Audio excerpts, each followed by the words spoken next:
ಕನ್ನಡ ವ್ಯಾಕರಣ ಷಟ್ಪದಿಗಳು.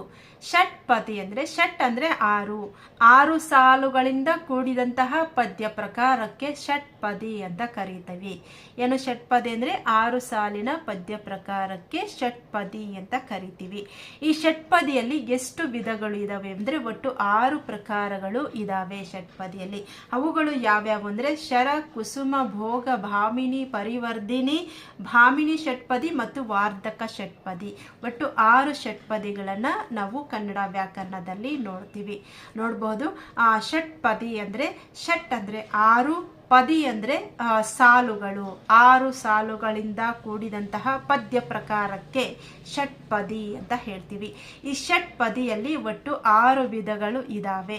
ಅವುಗಳು ಯಾವ್ಯಾವು ಅಂದರೆ ಶರ, ಕುಸುಮ, ಭೋಗ, ಭಾಮಿನಿ, ಪರಿವರ್ಧಿನಿ, ವಾರ್ಧಕ ಷಟ್ಪದಿ. ಒಟ್ಟು 6 ಪ್ರಕಾರಗಳನ್ನು ನಾವು ಈ ಷಟ್ಪದಿಯಲ್ಲಿ ಕಾಣ್ತೀವಿ.